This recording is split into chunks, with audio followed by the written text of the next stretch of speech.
वसुदेवसुतं देवं कंसचाणूरमर्दनं देवकी परमानन्दं कृष्णं वन्दे जगद्गुरुं ಶ್ರೀಕೃಷ್ಣಂ ವಂದೇ ಜಗದ್ಗುರುಂ. ನಾನು ನಿನ್ನೆ ಹೇಳಿದ ಹಾಗೆ ಪೂರ್ವಾಂಗಮಲ್ಲಿ 3 ಭಾಗ ಬರುತ್ತೆ. ಒಂದು ಪೂರ್ವನ್ಯಾಸ ಅಥವಾ ಪೂರ್ವಾಂಗ, ಇನ್ನೊಂದು ನ್ಯಾಸ, ಇನ್ನೊಂದು ಧ್ಯಾನಂ. ಪೂರ್ವಾಂಗಂ ಅಂದ್ರೆ ಪೂರ್ವನ್ಯಾಸ ಅಂತ ಅಂದ್ರೆ ಅದು ಹೇಗ್ ಬಂತು ಅನ್ನುವಂತಹ ಶ್ಲೋಕದಲ್ಲೇ ಅದರ ವಿವರಣೆ ಬರ್ತಾ ಹೋಗುತ್ತೆ. ನ್ಯಾಸ ಅಂದ್ರೆ ಕಂಪ್ಲೀಟ್, ನಾವು ಯಾರ ಬಗ್ಗೆ ಹೇಳ್ತಾ ಇದ್ದೀವಿ ಹಾಗೂ ಅದ್ರಲ್ಲಿ ಏನೇನು ಸ್ಪೆಷಾಲಿಟಿ ಇದೆ, ಯಾರು ಬರ್ದಿದ್ದು, ನಮಗೆ ಹೇಗ್ ತಲುಪ್ತು, ಎಲ್ಲವೂ ಇರ್ತಾ ಹೋಗುತ್ತೆ. ಇನ್ನು ಧ್ಯಾನಂ ಅಂದ್ರೆ ನೀವು ಲಲಿತಾ ಸಹಸ್ರನಾಮದಲ್ಲೂ ಕೇಳ್ತೀರಾ, ವಿಷ್ಣು ಸಹಸ್ರನಾಮದಲ್ಲೂ ಕೇಳ್ತೀರಾ, ಸಾಮಾನ್ಯ ಎಲ್ಲಾ ಸಹಸ್ರನಾಮದಲ್ಲೂ ಇದ್ದೇ ಇರುತ್ತೆ. ಈ ಧ್ಯಾನಂ ಸಹ ಕೆಲವರು ಇನ್ನೊಂದ್ ಸ್ವಲ್ಪ ಶ್ಲೋಕ ಆಡ್ ಮಾಡಿರ್ಬೋದು, ಕೆಲವರು ಒಂದೆರಡು ಶ್ಲೋಕವನ್ನ ಬಿಟ್ಟಿರಬಹುದು. That is not that much important. Main ಏನು ಅಂತ ಅಂದ್ರೆ ಧ್ಯಾನಂ ಅಂತ ಅಂದ್ರೆ ನೀವು ಭಗವಂತ ಹೇಗಿದ್ದಾನೆ ಅಂದ್ರೆ, ನಾವು ಸಹಸ್ರನಾಮ ಹೇಳುವುದಕ್ಕಿಂತ ಮುಂಚೆನೆ ಅವನು ಎಷ್ಟು ಸುಂದರವಾಗಿದ್ದಾನಪ್ಪ, ಅಥವಾ ಅವನು ಯಾವ ಯಾವ ವಿಶೇಷ ರೂಪಗಳಿದೆ, ಅವನ ಯಾವ ವಿಶೇಷ ಏನಂತಾರೆ ಮಹಿಮೆಗಳು ನಮ್ಮ ಮೇಲಿದೆ ಅಂತ ನಾವು ತಿಳ್ಕೊಬೇಕಾಗತ್ತೆ. ಯಾಕೆಂದ್ರೆ ಆ ರೀತಿ ತಿಳ್ಕೊಂಡಾಗ ಅವ್ರು ಯಾರು, ಅವ್ರು ಹೇಗಿದ್ದಾರೆ ಅಂತ ನಮ್ಗೆ ತಿಳ್ಕೊಂಡಾಗ ಏನಾಗತ್ತೆ, ನಮ್ಗೆ ಅವ್ರ ಮೇಲೆ ಇನ್ನೊಂದ್ ಸ್ವಲ್ಪ ಭಕ್ತಿ ಜಾಸ್ತಿ ಆಗ್ತಾ ಹೋಗುತ್ತೆ. ಹಾಗಾಗಿ ಧ್ಯಾನಂ ಅಂದ್ರೇನೆ ಅದೇನೆ, ಅಂದ್ರೆ ನಾವು ಭಗವಂತನನ್ನ ಇನ್ನಷ್ಟು ಹತ್ತಿರದಲ್ಲಿ ನೋಡುವುದು ಅಂತ ಹೇಳ್ತಾ ಹೋಗ್ತಾರೆ. ಇವತ್ತು ಹೆಚ್ಚು ಕಮ್ಮಿ 8 ಧ್ಯಾನದ ಅರ್ಥವನ್ನ ತಿಳಿದುಕೊಳ್ಳೋಣ. ಧ್ಯಾನ ಅಂತ ಅಂದ್ರೆ ನಾನು ಆಗ್ಲೇ ಹೇಳಿದ ಹಾಗೆ ಭಗವಂತ ಹೇಗಿದ್ದಾನೆ ಅಂತ ತಿಳ್ಕೊಳ್ಳೋದು. ಪೂರ್ವನ್ಯಾಸ ನ್ಯಾಸವನ್ನ ನಾವು ಹೇಳ್ಬಿಟ್ಟು ಹೇಳೋದಿಲ್ಲ, ಆದ್ರೆ ಧ್ಯಾನ ಹೇಳ್ಬೇಕಾದ್ರೆ ಧ್ಯಾನಂ ಜೋರಾಗಿ ಧ್ಯಾನಂ ಅಂತಾನೆ ಹೇಳ್ತೀವಿ. ಯಾಕೆಂದ್ರೆ ಧ್ಯಾನಂ ಅಂತ ಹೇಳಿದ ತಕ್ಷಣ ಆಟೋಮೆಟಿಕಲಿ ನಮ್ಗೆ ಗೊತ್ತಿಲ್ಲದ ಹಾಗೆ ನಮ್ ಕಣ್ಣು ಮುಚ್ಚುತ್ತೆ. ಯಾಕೆ ಮುಚ್ಚುತ್ತಪ್ಪ ಅಂದ್ರೆ, ನಾವು ನಮ್ಮ ಭಗವಂತನನ್ನ ಎಲ್ಲೋ ಹೊರಗಡೆ ಹುಡುಕೋದಲ್ಲ, ಅವನನ್ನ ನನ್ನ ಅಂತರಾತ್ಮದಲ್ಲಿ, ಒಳಗಣ್ಣಿನಲ್ಲಿ ಒಳಗೆ ಹುಡುಕಬೇಕು. ಹಾಗಾಗಿ ಧ್ಯಾನಂ ಅಂದ ತಕ್ಷಣ ಆಟೋಮೆಟಿಕಲಿ ಕಣ್ಣು ಮುಚ್ತಾ ಹೋಗುತ್ತೆ. ಕಣ್ಣು ಮುಚ್ಚಿ ನಾವು ಶ್ಲೋಕ ಹೇಳ್ಬೇಕಾದ್ರೆ ಭಗವಂತ ಹೇಗಿದ್ದಾನೆ ಅಂತ ಒಂದೊಂದು ಶ್ಲೋಕದ ಅರ್ಥವನ್ನ ತಿಳ್ಕೊಳ್ಳೋಣ. ಕ್ಷೀರೋದನ್ವತ್ ಪ್ರದೇಶೇ ಶುಚಿಮಣಿ ವಿಲಸತ್ ಸೈಕತೆ ಮೌಕ್ತಿಕಾನಾಂ ಮಾಲಾ ಕ್ಲುಪ್ತಾಸನಸ್ಥ ಸ್ಫಟಿಕ ಮಣಿನಿಭೈರ್ಮೌಕ್ತಿಕೈರ್ಮಂಡಿತಾಂಗಃ ಶುಭ್ರೈರಭ್ರೈರದಭ್ರೈರುಪರಿ ವಿರಚಿತೈರ್ಮುಕ್ತ ಪೀಯೂಷ ವರ್ಷೈಃ ಆನಂದೀನಃ ಪುನೀಯಾದರಿ ನಲಿನಗದಾ ಶಂಖಪಾಣಿರ್ಮುಕುಂದಃ. ಇದರಲ್ಲಿ ಮುಕುಂದ ಅಂತ ಬರ್ತಿದೆ. ಕ್ಷೀರೋದನ್ವತ್ ಪ್ರದೇಶೆ, ಹಿ ಈಸ್ ಟೆಲ್ಲಿಂಗ್ ಅಡ್ರೆಸ್. ಎಲ್ಲಿದ್ದಾನೆ? ಫಾರ್ ಎಕ್ಸಾಂಪಲ್, ನಾ ಮೈಸೂರಲ್ಲಿ ಇದ್ದೀನಿ ಅಥವಾ ಯಾವುದೋ ಒಂದು ಕಾಲೋನಿ ಹೆಸರನ್ನ ಹೇಗ್ ಹೇಳ್ತೀವಿ, ಹಾಗೆ ಭಗವಂತ ಎಲ್ಲಿದ್ದಾನೆ ಅಂತ ನೋಡೋದಾದ್ರೆ ಅವನು ಕ್ಷೀರೋದನ್ವತ್ ಪ್ರದೇಶೆ. ಅವನ ಮೂಲ ಸ್ಥಾನ ಯಾವುದು ಅಂತ ನೋಡೋದಾದ್ರೆ ಸಪ್ತ ಸಾಗರಗಳು ಅಂತ ಬರುತ್ತೆ. ಆ ಸಪ್ತ ಸಾಗರಗಳು ಎಲ್ಲೋ ಇಲ್ಲ ಕಣ್ರಿ. ಆ ಸಪ್ತ ಸಾಗರಗಳು ನಮ್ಮ ದೇಹದ ಒಳಗೆ ಇದೆ. ಆ ದೇಹದ ಒಳಗೆ ಸಪ್ತ ಸಾಗರಗಳು ಹೇಗಿದೆ ಅಂತ ನಿಮಗೆ ತುಂಬಾ ಚೆನ್ನಾಗಿ ವಿವರಣೆ ಲಲಿತಾ ಸಹಸ್ರನಾಮದಲ್ಲಿ ಬರ್ತಾ ಹೋಗುತ್ತೆ. ಬಟ್ ಈಗ ಕ್ಷೀರಸಾಗರ, ಆ ಕ್ಷೀರಸಾಗರದಲ್ಲಿ ಭಗವಂತ ಇದ್ದಾನೆ. ಕ್ಷೀರಸಾಗರ ಅವನ ಪ್ರದೇಶ, ಕ್ಷೀರೋದನ್ವತ್ ಪ್ರದೇಶೆ. ಶುಚಿಮಣಿ, ಶುಚಿಮಣಿ ಅಂತ ಅಂದ್ರೆ ಮಣ್ಣುಗಳು, ಮರಳುಗಳು ಹೇಗಿದೆ ಅಂತ ಅಂದ್ರೆ ವಜ್ರದ ಹಾಗಿದೆಯಂತೆ. ಈಗ ನಾವು ಸಾಮಾನ್ಯವಾಗಿ ಸಮುದ್ರ ಅಂತ ಹೋದಾಗ ಆ ಸಮುದ್ರದ ದಡದಲ್ಲಿ ನಮ್ಮೆಲ್ಲರಿಗೂ ಗೊತ್ತು ಮರಳುಗಳಿದೆ ಅಲ್ವಾ, ಮರಳಿನ ರಾಶಿ ಇರತ್ತೆ. ಅದೇ ರೀತಿ ಇಲ್ಲೂ ಸಹ ರಾಶಿ ಇದೆ, ಆದ್ರೆ ಇಲ್ಲಿ ಮರಳಿನ ರಾಶಿ ಇಲ್ಲ, ವಜ್ರದ ರಾಶಿಗಳಿದೆ. ಅಂದ್ರೆ ಅಲ್ಲಿ ಒಂದೊಂದು ಕಣಗಳು ಸಹ ಅಷ್ಟೊಂದು ಪ್ಯೂರ್ ಆಗಿದೆ, ಮತ್ತೆ ಅದು ಹೊಳಿತಾ ಇದೆ. ಅದಕ್ಕೆ ಸೈಕತೆ ಅಂತ ಹೇಳ್ತಾರೆ. ಸೈಕತೆ ಅಂದ್ರೆ ಮಣ್ಣು. ಅಂದ್ರೆ ಕ್ಷೀರೋದನ್ವತ್ ಪ್ರದೇಶೆ ಶುಚಿಮಣಿ ವಿಲಸತ್ ಸೈಕತೆ ಮೌಕ್ತಿಕಾನಾಂ ಅಂತ ಅನ್ಬೇಕಾದ್ರೆ ಸೈಕತೆ ಅಂದ್ರೆ ಮಣ್ಣು ಅಂತ ಬರುತ್ತೆ. ಅಲ್ಲಿರುವಂತಹ ಮಣ್ಣುಗಳು ಅಂದ್ರೆ ಇಲ್ಲಿ ನಾವು ಹೇಳ್ತೀವಲ್ಲ ಸಮುದ್ರದಲ್ಲಿ ಮರಳು ಹೇಗಿರುತ್ತೆ, ಆದ್ರೆ ಇಲ್ಲಿ ಮರಳು ಹೇಗಿದೆಯಪ್ಪ ಅಂದ್ರೆ ವಜ್ರದಂತೆ ಹೊಳಿತಾ ಇದೆಯಂತೆ. ಅಷ್ಟು ಪ್ಯೂರ್ ಆಗಿದೆ, ಅಷ್ಟು ಶೈನಿಂಗ್ ಇದೆ. ಆಸನಸ್ಥ ಅಂತ ಅಂದ್ರೆ ಸಿಂಹಾಸನ ಅಂದ್ರೆ ಮೌಕ್ತಿಕಾನಾಂ ಅಂದ್ರೆ ಮುತ್ತು ರತ್ನಗಳು.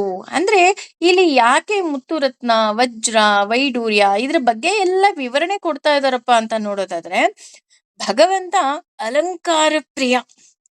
ನಮ್ಮೆಲ್ಲರಿಗೂ ಗೊತ್ತು ಮಹಾವಿಷ್ಣು ಅಂದ್ರೆ ಅಲಂಕಾರ ಪ್ರಿಯ. ಅವನಿಗೆ ಎಷ್ಟು ಅಲಂಕಾರ ಮಾಡಿದ್ರು ಅವನಿಗೆ ಇನ್ನೂ ತುಂಬಾ ಖುಷಿ. ಅಯ್ಯೋ ಇನ್ನೂ ಅಲಂಕಾರ ಮಾಡಬಾರ್ದಾ ಅಂತ ಹೇಳ್ತಾನಂತೆ.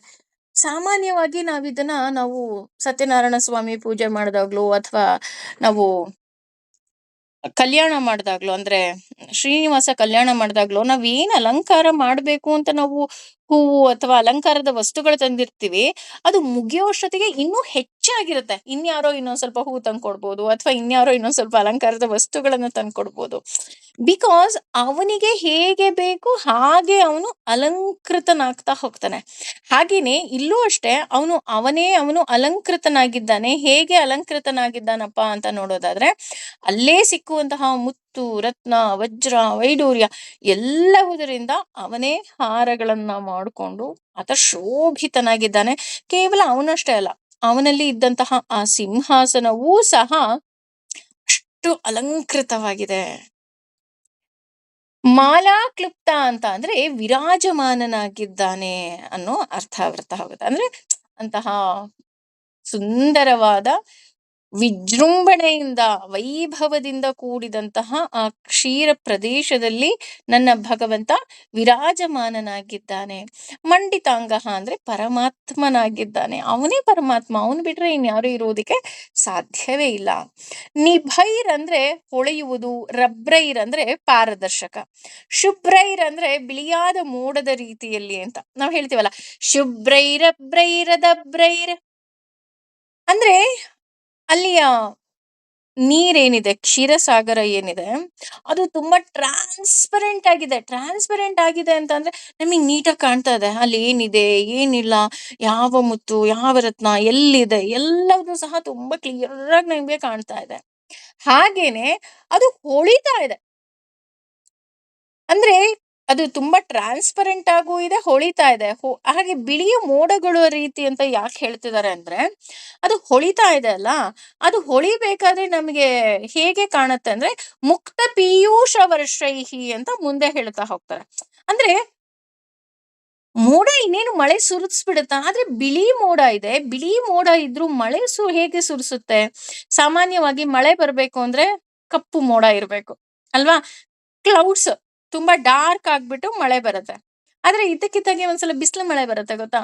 ಬಿಳಿಗೆ ನಮ್ಗೆ ಟ್ರಾನ್ಸ್ಪರೆಂಟ್ ಆಗೂ ಇರುತ್ತೆ, ಅಂದ್ರೆ ಕ್ಲಿಯರ್ ಆಗಿರುತ್ತೆ ಮೋಡ. ಬಟ್ ಸ್ಟಿಲ್ ಮಳೆ ಬರ್ತಾ ಹೋಗುತ್ತೆ. ಅದೇ ರೀತಿ ಅಲ್ಲೂ ಅಷ್ಟೇ ಕ್ಷೀರ ಪ್ರದೇಶದಲ್ಲಿ ಮೋಡ ಬಿಳಿಯಾಗಿದೆ, ಅಂದ್ರೆ ಬೆಳಕಿದೆ. ಅಟ್ ದ ಸೇಮ್ ಟೈಮ್ ಮಳೆ ಬರೋ ಹಾಗಿದೆ, ಮಳೆ ಬರ್ತಾ ಇರೋ ತರ ಇದೆ. ಅಂದ್ರೆ ಮಳೆ ಬರ್ತಾ ಇದೆಯಾ ಅಂದ್ರೆ ಅಲ್ಲಿ ಮಳೆ ಬರ್ತಾ ಇಲ್ಲ.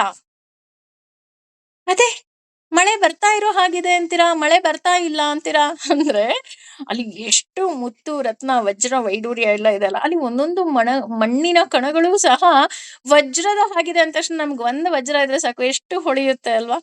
ಇನ್ನು ಆ ದಡವೇ ವಜ್ರದ ಹಾಗಿರ್ಬೇಕಾದ್ರೆ ಹೊಳಿತಾ ಇದೆ. ಹೇಗ್ ಹೊಳಿತಾ ಇದೆಯಪ್ಪ ಅಂದ್ರೆ ಮಳೆ ಬರ್ತಿದ್ಯೇನೋ ಅನ್ನೋ ತರ ಕಾಣ್ತಿದೆ ಅಷ್ಟೆ. ಮಳೆ ಬರ್ತಾ ಇಲ್ಲ, ಕ್ಲಿಯರ್ ಆಗಿದೆ. ಬಟ್ ಸ್ಟಿಲ್ ಅದು ನೀರೂ ಸಹ ಪಾರದರ್ಶಕವಾಗಿದೆ. ಹಾಗೂ ಅಲ್ಲಿ ಮುತ್ತು ರತ್ನ ವಜ್ರ ವೈಡೂರ್ಯ ಎಲ್ಲ ಇರೋದ್ರಿಂದ ಏನಾಗ್ತಾ ಇದೆ, ಮಳೆ ಬರ್ತಾ ಇರೋ ತರ, ಅಂದ್ರೆ ಅಷ್ಟು ಶೈನಿಂಗ್ ಇದೆ, ಅಷ್ಟು ಹೊಳಿತಾ ಇದೆ ಅದು ಅಂತ ಇಲ್ಲಿ ಹೇಳ್ತಾ ಹೋಗ್ತಾರೆ. ದರಿ ನಲಿನ ಗದ ಅಂದ್ರೆ ಸುದರ್ಶನ ಚಕ್ರ, ಕಮಲ, ಗದೆ, ಹಾಗೇನೆ ಶಂಖಪಾಣಿರು ಮುಕುಂದ. ಭಗವಂತ ಅಂದಾಗ ಶಂಖ ಇಲ್ಲ ಅಂದ್ರೆ ಹೇಗೆ? ಶಂಖ ಚಕ್ರ ಗದಾ ಪದ್ಮಧಾರಿಯಾಗಿ ಅಂದ್ರೆ ಚತುರ್ಬಾಹುವಾಗಿ ನನ್ನ ಪರಮಾತ್ಮ ಇದ್ದಾನೆ. ಪುನೀಯ ಅಂತ ಅಂದ್ರೆ ಶುದ್ಧೀಕರಿಸುವುದು ಅಂತ. ಇಲ್ಲಿ ಶುದ್ಧೀಕರಿಸುವುದು ಅಂದ್ರೆ ಆ ಜಾಗವನ್ನ ಭಗವಂತ ಶುದ್ಧೀಕರಿಸ್ತಾನ ಅಂತ ನೋಡೋದಾದ್ರೆ ಖಂಡಿತವಾಗ್ಲೂ ಇಲ್ಲ. ಆ ಜಾಗ ಅವನು ಶುದ್ಧಿ ಮಾಡೋದಿಲ್ಲ, ಅವನು ನಮ್ಮೊಳಗಿದ್ದು ನಮ್ಮನ್ನ ಆತ ಶುದ್ಧಿ ಮಾಡ್ತಾ ಹೋಗ್ತಾನೆ. ಮೀನ್ಸ್ ಅವನು ನಮ್ಮೊಳಗಡೆ ಇದ್ರೇನೆ ನಮಗೆ ಬೆಲೆ. ನಮ್ಮನ್ನೆಲ್ಲರೂ ಕರೀತಾರೆ ಬನ್ನಿ ಮನೆಗೆ ಅಂತ, ಅಲ್ವಾ? ಅಪ್ಪಿತಪ್ಪಿ ಅವನಿಲ್ಲ ಅಂದ್ರೆ ಯಾರಾದ್ರೂ ಒಬ್ರು ಮನೆಗ್ ಕರೀತಾರೇನ್ರಿ? ಯಾರು ಕರಿಯಲ್ಲ. ಎಷ್ಟೇ ಜನ ಫಾಲೋವರ್ಸ್ ಯಾರು ಇರ್ಲಿ, ಎಷ್ಟು ಜನ ನಮ್ಮನ್ನ ಇಷ್ಟ ಬಿಡ್ಲಿ, ಎಷ್ಟು ಜನ ನಮ್ಮನ್ನ ಪ್ರೀತಿಸ್ಲಿ, ಕೊನೆಗೆ ನಮ್ಮ ಮನೆಯಲ್ಲಿರುವಂತಹ ಇಬ್ರೇ. ಏಕೆಂದ್ರೆ ಇವಾಗೆಲ್ಲ ಗಂಡ ಹೆಂಡತಿಗೆ ಒಂದು ಮಗು ಅಷ್ಟೇ ಅಲ್ವಾ ಯೂಶಲಿ. ನಾವು ಇಲ್ಲ ಅಂದ್ರೆ ಅಲ್ಲಿ ಇಬ್ರೇ ಉಳ್ಕೊಳ್ಳೋದು. ಅವ್ರಿಬ್ರೇ ತೆಗೆದು ನಮ್ಮನ್ನ ಹೊರಗಡೆ ಹಾಕ್ಬಿಡ್ತಾರೆ. ಅಯ್ಯೋ ಇವ್ರನ್ನ ಯಾರಪ್ಪ ಇಟ್ಕೊಂತಾರೆ ಅಂತ. ದಟ್ ಮೀನ್ಸ್ ಭಗವಂತ ಏನಿದ್ದಾನೆ, ಅವನು ನಮ್ಮನ್ನ ಪವಿತ್ರ ಪಾವನಗೊಳಿಸ್ತಾ ಹೋಗ್ತಾನೆ ಅಂತ ಹೇಳ್ತಾ ಇದೆ ಈ ಶ್ಲೋಕದ ಅರ್ಥ. ಓವರ್ ಆಲ್ ಹೇಳ್ಬೇಕು, ಹೇಗಿದೆ ಅಲ್ಲಿಯ ಪ್ರಕೃತಿ ಅಂತ ಅಂದ್ರೆ, ನನ್ನ ಭಗವಂತ ಇನ್ನೆಲ್ಲೋ ಇಲ್ಲ, ನನ್ನ ಭಗವಂತ ಕ್ಷೀರಸಾಗರದ ಮಧ್ಯದಲ್ಲಿ ಇದ್ದಾನೆ. ಆ ಕ್ಷೀರಸಾಗರದಲ್ಲಿ ಇರುವಂತಹ ಒಂದೊಂದು ಕಣದ ಮಣ್ಣುಗಳು ಸಹ ವಜ್ರದ ಹಾಗೆ ಹೊಳಿತಾ ಇದೆ. ಅಷ್ಟೇ ಅಲ್ಲದೆ ಅಲ್ಲಿ ಮುತ್ತು, ರತ್ನ, ವಜ್ರ, ವೈಡೂರ್ಯ ಎಲ್ಲವೂ ಸಹ ಅಪಾರವಾಗಿದೆ.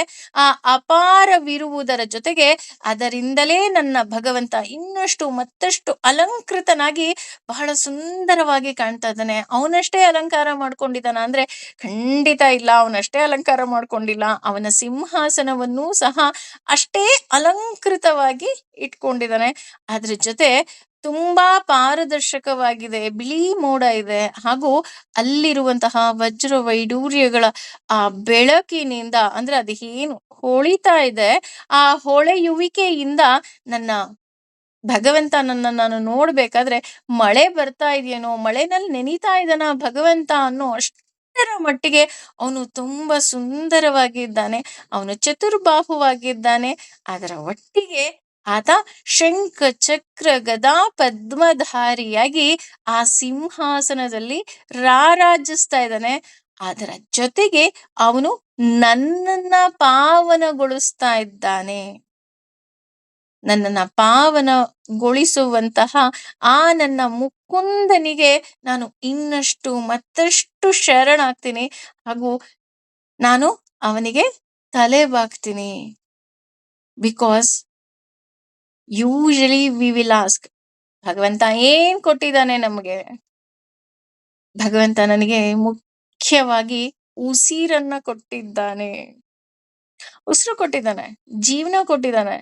ಒಬ್ಬ ಮನುಷ್ಯ ಇರ್ತಾನೆ, ಅವನು ಭಗವಂತನ ಹತ್ರ ಹೋಗಿ ಕೇಳ್ತಾನೆ, ಭಗವಂತ ನನಗೆ ಚೆನ್ನಾಗಿರೋದಿಕ್ಕೆ, ನಾನು ಖುಷಿಯಾಗಿರೋದಿಕ್ಕೆ ನಂಗೆ ಏನೆಲ್ಲ ಬೇಕೋ ಎಲ್ಲವನ್ನ ಕೊಟ್ಟು ಬಿಡು ಅಂತ ಕೇಳ್ತಾನಂತೆ. ಅದಕ್ಕೆ ಭಗವಂತ ಹೇಳ್ತಾನಂತೆ ನಕ್ಬಿಟ್ಟು, ಅಯ್ಯೋ ನೀನು ಖುಷಿಯಾಗಿರ್ಬೇಕು, ನೀನು ಆನಂದವಾಗಿರ್ಬೇಕು ಅಂತಾನೆ ನಾನು ನಿನಗೆ ಜೀವನವನ್ನ ಕೊಟ್ಟಿದ್ದೀನಿ, ಅದನ್ನ ನೀನು ಉಪಯೋಗಿಸ್ಕೊಳ್ತಾನೆ ಇಲ್ಲ ಅಂತ. ಮೀನ್ಸ್ ನಾವು ಒಂದೊಂದು ದಿನವನ್ನು ಸಹ ಹೇಗೆ ಬದುಕಬೇಕಪ್ಪ ಅಂತ ಅಂದ್ರೆ, ಚಾರ್ಲಿ ಚಾಂಪಿನ್ ಹೇಳ್ತಾರಲ್ಲ, this is my last day. ಯಾಕೆ ಆ ರೀತಿ ಬದುಕಬೇಕು ಅಂದ್ರೆ, ಆ ದಿನವನ್ನ ನೀವು ಸಂಪೂರ್ಣ ಅನುಭವಿಸ್ಬೇಕು. ಎಸ್, ಈ ದಿನವನ್ನ ನಾನು ಅನುಭವಿಸ್ತಾ ಇದ್ದೀನಿ, ಈ ದಿನ ತುಂಬಾ ಚೆನ್ನಾಗಿದೆ.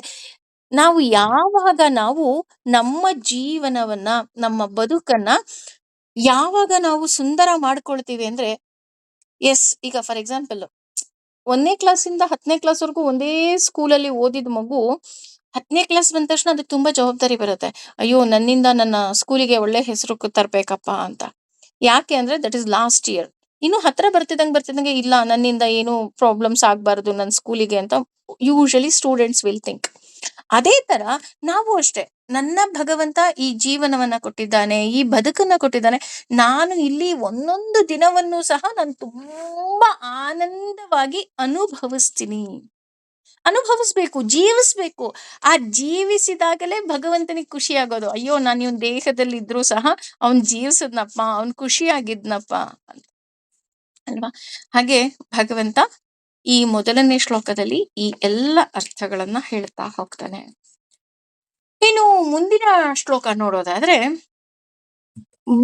ಪಾದವ್ಯಸ್ಯ ನಾಭಿರ್ವಿಯದಸುರನಿಲಶ್ಚಂದ್ರ ಸೂರ್ಯೌಚ್ಚ ನೇತ್ರೇ ಕರ್ಣಾವಾಶಾ ಶಿರೋಧ್ಯೋರ್ಮುಖಮಪಿ ದಹನೌ ಯಸ್ಯ ವಾಸ್ತೇಯಮಬ್ಧಿಃ ಅಂತಸ್ತಂ ಯಸ್ಯ ವಿಶ್ವಂ ಸುರನರ ಖಗಗೋ ಭೋಗಿ ಗಂಧರ್ವ ದೈತ್ಯೈಃ ಚಿತ್ರಂ ರಮ್ಯತೆ ತಂ ತ್ರಿಭುವನ ವಪುಷಂ ವಿಷ್ಣುಮೀಶಂ ನಮಾಮಿ.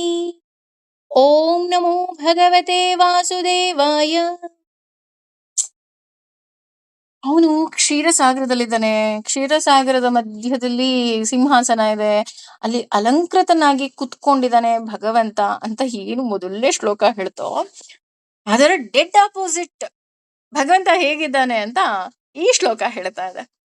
ಬುಫ್ ಪಾದವ್, ಭಗವಂತನ ಪಾದ ಏನಿದೆ ಅದು ಭೂಮಿ ಮೇಲಿದೆ. ನಮಗನ್ನಿಸ್ಬೋದು, ಹೌದು ನಾನು ನಿಂತ್ಕೊಂಡ್ರೆ ನನ್ನ ಕಾಲು ಭೂಮಿ ಮೇಲೆ ಇದೆಯಪ್ಪ, ಅದ್ರಲ್ಲಿ ಏನ್ ವಿಶೇಷ ಅಲ್ವಾ? ನಾವ್ ನಿಂತ್ಕೊಂಡಾಗ ನಮ್ಮೆಲ್ಲರ ಕಾಲು ಭೂಮಿ ಮೇಲೆ ಇರುತ್ತೆ. ಆದ್ರೆ ಭೂಮಿಯಿಂದ ಮ್ಯಾಕ್ಸಿಮಮ್ ಬೈ ಮ್ಯಾಕ್ಸಿಮಮ್ 5 ಅಡಿ ತಪ್ಪಿದ್ರೆ 6 ಅಡಿ ನಾವಿರ್ತೀವಿ ಅಷ್ಟೆ ಅಲ್ವಾ? ನಮ್ ಹೈಟ್ ಎಷ್ಟಿರುತ್ತೋ ಅಷ್ಟಿದ್ದೀವಿ. ಆದ್ರೆ ಭಗವಂತ ಎಷ್ಟು ವಿಶಾಲವಾಗಿದ್ದಾನಪ್ಪ ಅಂತ ಅಂದ್ರೆ, ಬುಫ್ ಪಾದವ್, ಭೂಮಿಯ ಮೇಲೆ ಪಾದ ಇದೆ. ಯಸ್ಯ ನಾಭಿರ್ ವಿಯದಸುರ ನಿಲಸ್ ಚಂದ್ರ ಸೂರ್ಯ ಉಚ್ಚ ನೇತ್ರೆ, ಅಂದ್ರೆ ಅವನ ನಾಭಿ ಎಲ್ಲಿದೆ, ಹೊಕ್ಕಳೆಲ್ಲಿದೆಯಪ್ಪ ಅಂತ ಅಂದ್ರೆ ಆಕಾಶ ಮತ್ತು ಇಂದ್ರಲೋಕದ ಮಧ್ಯದಲ್ಲಿ ಇದೆಯಂತೆ. ಹಾಗೆ ವಿಯದಸುರ ಅಂತ ಅಂದ್ರೆ ಅವನು ಏನು ಉಸಿರಾಡ್ತಾನಲ್ಲ ಅದೇ ನಮ್ಗೆಲ್ಲ ಗಾಳಿ ಅಂತೆ. ನೋಡಿ, ಅವನು ಉಸಿರಾಡಿ ಬಿಟ್ಟಂತಹ ಪ್ರಸಾದವನ್ನ ನಾವು ಉಸಿರಾಡ್ತೀವಿ. ಅಂದ್ರೆ ಇದರ ಅರ್ಥ ಏನು, ಭಗವಂತ ನನ್ನ ಮಕ್ಕಳು ಚೆನ್ನಾಗಿರ್ಬೇಕು ಅಂತ ಅವನ ಆಸೆ. ಹಾಗೇನೆ ಚಂದ್ರ ಸೂರ್ಯ ಉಚ್ಚ ನೇತ್ರೆ, ಚಂದ್ರ ಸೂರ್ಯ ಉಚ್ಚ ನೇತ್ರೆ ಅಂದ್ರೆ ಅವನ 2 ಕಣ್ಣೇನಿದೆ, ಒಂದು ಕಣ್ಣು ಸೂರ್ಯ ಆದ್ರೆ ಇನ್ನೊಂದು ಕಣ್ಣು ಚಂದ್ರ ಆಗಿದ್ದಾನೆ. ಅಂದ್ರೆ ಅವನ 2 ಕಣ್ಣು, ಒಂದು ಸೂರ್ಯ ಒಂದು ಚಂದ್ರ. ಕರ್ಣಾವಾಶಾಶ್ ಅಂದ್ರೆ ಅವನ ಕಿವಿಗಳೇನಿದೆ ಎರಡು ವಿಭಿನ್ನ ದಿಕ್ಕನ್ನ ಸೂಚಿಸ್ತಾ ಇದೆ. ಅಂದ್ರೆ ಅಯಸ್ಕಾಂತ ಹೇಗೆ 2 ದಿಕ್ಕುಗಳನ್ನ ಸೂಚಿಸುತ್ತೆ, ಅದೇ ರೀತಿ ಭಗವಂತನ 2 ಕಿವಿಗಳು 2 ವಿಭಿನ್ನ ದಿಕ್ಕುಗಳನ್ನ ಸೂಚಿಸ್ತಾ ಇದೆ. ಶಿರೋದ್ಯೌರ್ ಅಂದ್ರೆ, ಶಿರೋದ್ ಅಂದ್ರೆ ಅವನ ತಲೆ, ಯೌರ್ ಅಂತ ಅಂದ್ರೆ ಇಂದ್ರಲೋಕ. ಅವನ ತಲೆ ಎಲ್ಲಿದೆಯಪ್ಪ ಅಂದ್ರೆ ಇಂದ್ರಲೋಕಕ್ಕಿಂತಲೂ ಮೇಲಿದೆಯಂತೆ. ಇಂದ್ರಲೋಕದಲ್ಲೂ ಇಲ್ಲ, ಇಂದ್ರಲೋಕಕ್ಕಿಂತಲೂ ಮೇಲಿದೆ. ಅಂದ್ರೆ ಇದರ ಅರ್ಥ ಅವನ ವಿರಾಟ ರೂಪವನ್ನ ಇಲ್ಲಿ ಎಕ್ಸ್ಪ್ಲೈನ್ ಮಾಡ್ತಾ ಇದ್ದಾರೆ. ಭೂಫ್ ಪಾದವ್, ಅವನ ಪಾದ ಭೂಮಿ ಮೇಲಿದ್ರೆ ಅವನ ಹೊಕ್ಕಳು ಆಕಾಶ ಮತ್ತು ಇಂದ್ರಲೋಕದ ಮಧ್ಯದಲ್ಲಿದೆ. ಅವನ ತಲೆ ಏನಾಗಿದೆ, ಇಂದ್ರಲೋಕವನ್ನು ಮೀರಿ ಇನ್ನೂ ಮೇಲಿದೆ. ನಮ್ಮೆಲ್ಲರಿಗೂ ಗೊತ್ತು, ಆ ನಾಭಿ ಏನಿದೆ ಅದು ಸೆಂಟರ್ ಪಾಯಿಂಟ್ ಅಲ್ವಾ? ಆ ನಾಭಿಯಿಂದ ಕೆಳಗಡೆ ಎಷ್ಟು ಉದ್ದ ಇರುತ್ತೋ ನಾಭಿಯಿಂದ ಮೇಲೂ ಅಷ್ಟೇ ಉದ್ದ ಇರುತ್ತೆ. ಅದೇ ರೀತಿ ಈ ಹೊಕ್ಕಳೆ ಇಂದ್ರಲೋಕಕ್ಕಿಂತ ಒಂಚೂರು ಕೆಳಗಿದೆ ಅಷ್ಟೇ. ಹಾಗಾಗಿ ಅವನ ತಲೆ ಏನಿದೆ ಅದು ಇಂದ್ರಲೋಕಕ್ಕಿಂತಲೂ ಮೇಲಿದೆ. ಅಂದ್ರೆ ಇಂದ್ರಲೋಕ ಇನ್ನು ಅವನ ಕುತ್ತಿಗೆ ಹತ್ರನೋ ಎಲ್ಲೋ ಬರ್ಬೋದು ಅಷ್ಟೆ. ಅಷ್ಟು ವಿಶಾಲವಾಗಿ ನನ್ನ ಭಗವಂತ ಇದ್ದಾನೆ. ಅವನು ಎಷ್ಟು ವಿಶಾಲವಾಗಿದ್ದಾನೆ ಅಂತ. ಮುಖಮಪಿ ದಹನೋ, ಇಂದ್ರಲೋಕಕ್ಕಿಂತಲೂ ಮೇಲಿದೆ ಅಲ್ವಾ ಅವನ ತಲೆ. ಹಾಗಿದ್ರೆ ಅವನ ಮುಖ ಹೇಗಿದೆ? ಅವನು ತುಂಬಾ ಸುಂದರಾಂಗ ಅಂತ ನಾವೆಲ್ಲ ಕೇಳಿದೀವಿ ಅಲ್ವಾ? ಹಾಗಿದ್ರೆ ಅವನು ಎಷ್ಟು ಚೆನ್ನಾಗಿರ್ಬೋದು, ಎಷ್ಟು ಸುಂದರವಾಗಿರ್ಬೋದು. ಅವನ ಮುಖಮಪಿ ದಹನೋ, ದಹನ ಅಂದ್ರೆ ಉರಿತಾ ಇದೆ. ಉರಿತಾ ಇದೆ ಅಂದ್ರೆ ಅರ್ಥ ಏನು, ಅವನು ಅಗ್ನಿ ಸ್ವರೂಪದಲ್ಲಿ ಇದ್ದಾನೆ. ಅಗ್ನಿ ಅಂದ ತಕ್ಷಣ ನೋಡಿ, ನಾವ್ ಅದಕ್ಕೆ ಹೇಳೋದು ಭಗವಂತ ಹೇಗಿದ್ದಾನೆ, ಭಗವಂತ ಎಲ್ಲಿದ್ದಾನೆ, ಭಗವಂತ ನಮಗೆ ಹೇಗೆ ಅಂತ ಅನ್ನೋದು ನಮ್ಮ ಕರ್ಮಕ್ಕೆ ಬಿಟ್ಟಿದ್ದು. ಫಾರ್ ಎಕ್ಸಾಂಪಲ್, ನಾನು ಆ ಅಗ್ನಿಯನ್ನ ದೇವರ ಮುಂದೆ ಉರಿಸಿ, ಅಂದ್ರೆ ದೀಪದ ಮೂಲಕ ಉರಿಸಿ ಭಗವಂತನ ಬಳಿ ಆಶೀರ್ವಾದವನ್ನು ಕೇಳಬಹುದು. ಆ ದೀಪದ ಬೆಳಕಿನಿಂದ ನನ್ನ ಮನೆಯನ್ನ ಬೆಳಗಬಹುದು. ಅಟ್ ದ ಸೇಮ್ ಟೈಮ್ ಸುಡಲೂಬಹುದು ಅಲ್ವಾ? ಅಂದ್ರೆ ಇದರ ಅರ್ಥ ಏನು ಅಂತ ಅಂದ್ರೆ, ಭಗವಂತ ಸಜ್ಜನರಿಗೆ, ಜ್ಞಾನಿಗಳಿಗೆ ಜ್ಞಾನವನ್ನ ಕೊಡ್ತಾ ಹೋಗ್ತಾನೆ, ಸಜ್ಜನರಿಗೆ ಕಾಪಾಡ್ತಾ ಹೋಗ್ತಾನೆ. ಆದ್ರೆ ದುರ್ಜನರನ್ನ ಆತ ಶಿಕ್ಷಿಸ್ತಾ ಹೋಗ್ತಾನೆ. ಅದನ್ನೇ ಇಲ್ಲಿ ಹೇಳ್ತಾ ಇರೋದು. ಇಲ್ಲಿ ಭಗವಂತ ಮುಖಮಪಿ ದಹನೋ ಅಂದ್ರೆ ಅವನ ಮುಖ ದಹಿಸ್ತಾ ಇದೆ, ಅಗ್ನಿಯ ಸ್ವರೂಪದಲ್ಲಿ ಇದೆ. ಅದರ ಪ್ರತೀಕವಾಗಿಯೇ ನಮ್ಮ ಮನೆಯಲ್ಲಿ, ಎಲ್ಲರ ಮನೆಯಲ್ಲಿ ಸಾಮಾನ್ಯ ಬೆಳಿಗ್ಗೆ ಎದ್ದ ತಕ್ಷಣ ಮಾಡುವಂತಹ ಮೊದಲನೇ ಕೆಲಸ ನಾವು ಶುಭ್ರ ಆಗೋದು, ಭಗವಂತನಿಗೆ ದೀಪ ಹಚ್ಚೋದು, ಆಮೇಲೆ ಉಳಿದ ಕೆಲಸ. ಅಥವಾ ಯಾವುದೇ ಒಂದು ಶುಭ ಕಾರ್ಯ, ದೀಪ ಹಚ್ಚೋ ಮೂಲಕ, ಯಾವುದೋ ಒಂದು ಪೂಜೆ, ಯಾವುದೋ ಒಂದು ಪುನಸ್ಕಾರ, ಯಾವುದೋ ಒಂದು ವ್ರತ, ಅಥವಾ ನಾವು ದೇವಸ್ಥಾನಕ್ಕೆ ಹೋದಾಗ ಅಲ್ವಾ, ಎಲ್ಲ ಕಡೆನೂ ಮೊದಲ ಕೆಲಸ ಏನು? ದೀಪ ಬೆಳಗಿಸೋದು. ಆ ದೀಪ ಭಗವಂತನ ಸ್ವರೂಪ ಅಷ್ಟೇ ಅಲ್ಲ, ಅದು ಜ್ಞಾನದ ಸ್ವರೂಪ.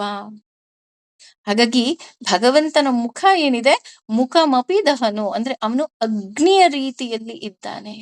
ಅಗ್ನಿ ಅಂದ ತಕ್ಷಣ ಹೆದರ್ಕೊಳ್ಳೋ ಅವಶ್ಯಕತೆ ಇಲ್ಲ. ನಾನು ಹೇಳದ್ನಲ್ಲ, ಭಗವಂತ ಹೆದರುಕೊಳ್ಳುವಂತಹ ವಸ್ತು ಖಂಡಿತವಾಗಿಯೂ ಅಲ್ಲ. ಅವನು ನಮಗೆ ಜ್ಞಾನದ ಸಂಕೇತ, ಅವನು ನಮಗೆ ಶಕ್ತಿಯ ಸಂಕೇತ. ಅವನು ನಮ್ಮನ್ನು ಕಾಪಾಡ್ತಾ ಇದ್ದಾನೆ ಅನ್ನೋ ಒಂದೇ ಒಂದು ನಂಬಿಕೆ ಸಾಕು ನಮಗೆ.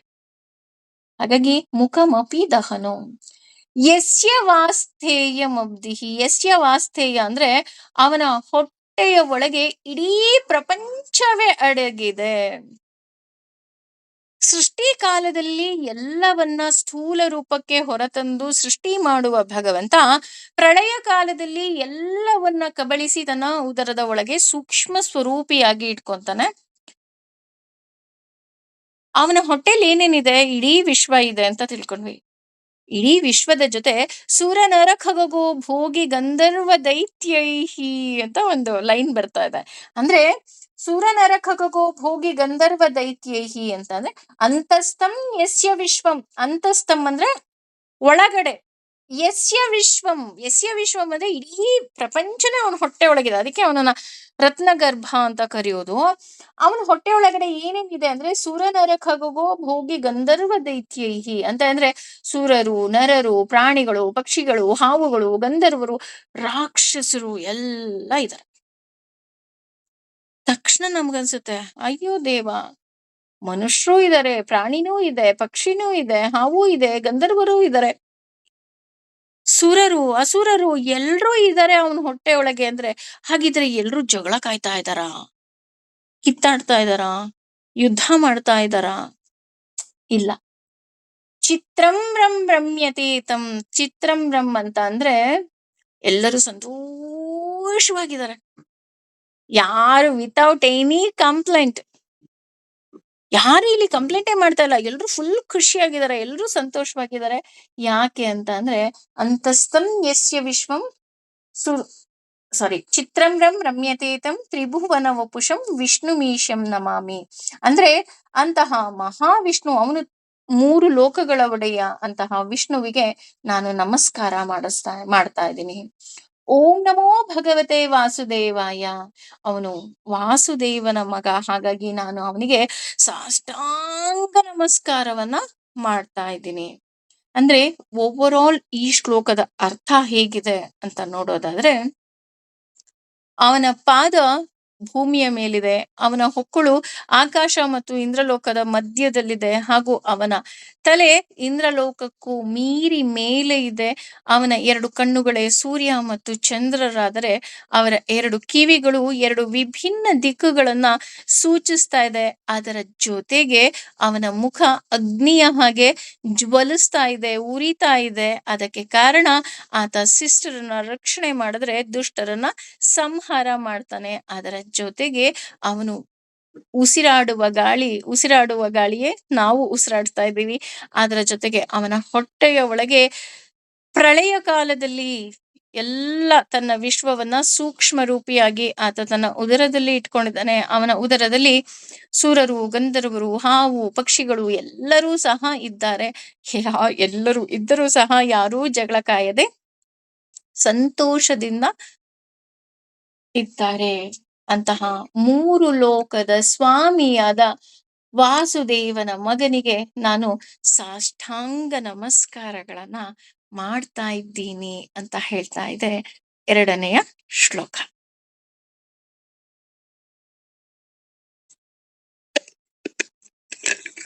ಇನ್ನು 3ನೇ ಶ್ಲೋಕಕ್ಕೆ ಬರೋದಾದ್ರೆ, ಇದು ಒನ್ ಆಫ್ ಮೈ ಫೇವರೇಟ್ ಶ್ಲೋಕ ಅಂತಾನೆ ಹೇಳಬಹುದು.